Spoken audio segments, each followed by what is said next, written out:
All right, welcome back. So at this point, you should have created your line graph on Math Journal page 226.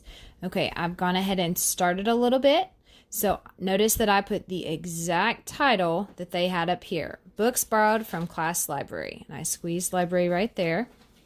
Okay, when I looked back up here at step 2, it says usually the horizontal axis represents a unit of time.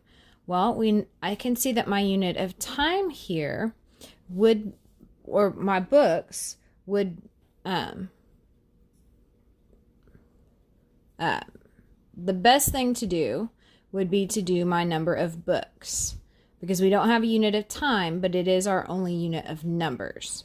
Okay, so I went ahead and I put number of books. Okay, if you put number of books borrowed, that's fine.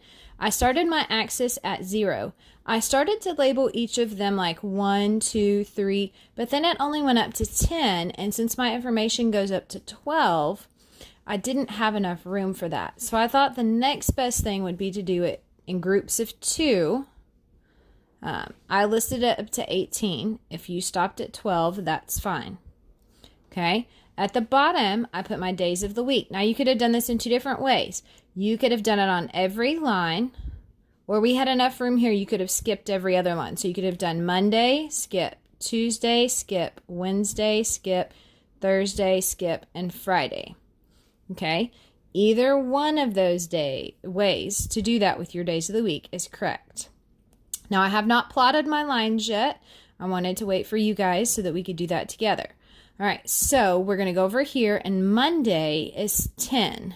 So I'm going to look at Monday, and I'm going to go up to 10, and I'm going to draw a dot.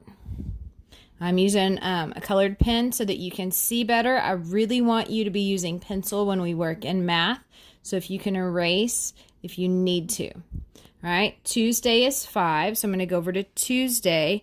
I don't have a 5 listed, but I know that 5 comes halfway between 4 and 6, so I'm going to put my dot there.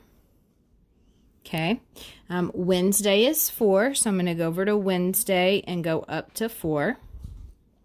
Then I'm going to go to Thursday, and it's 8, so I'm going to go Thursday up to 8. And then Friday is 12, so I'm going to go to Friday. I'm going to go up to 12. Now, like I said, I need you to use a straight edge.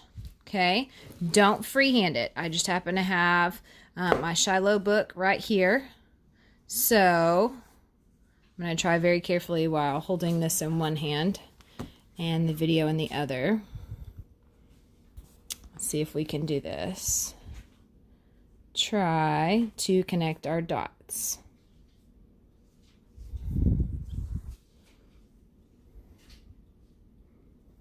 It's a little bit harder to do with one hand.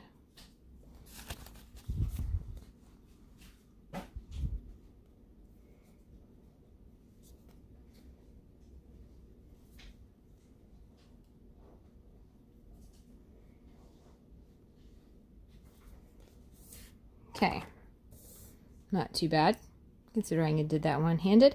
Okay, a couple of things I want to mention.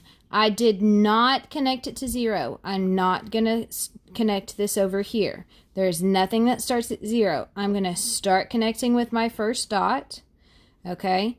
And I'll play connect the dots, kind of like the pictures that you did when you were little where you connected the numbers or the letters together. Okay, and at the end, I'm going to stop. There's nothing else to connect it to. So the only thing that should be connected should be these 5 dots.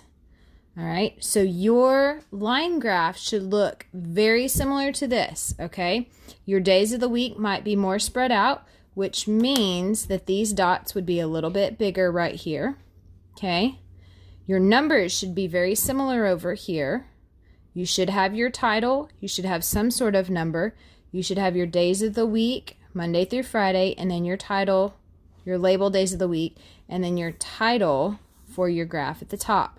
Those are things that you must have. If you need to go back and change something now, I want you to do that. So when you come back and look at this, you've done it correctly, and you can say, oh yes, I want to make sure I don't miss that next time I create a line graph. So make sure your line graph looks like this. I need you to let me know if you have any questions. Pan me and let me know. All right, let's move on to the next video, and I will go over your math boxes with you, and then I will go over your study link with you for today.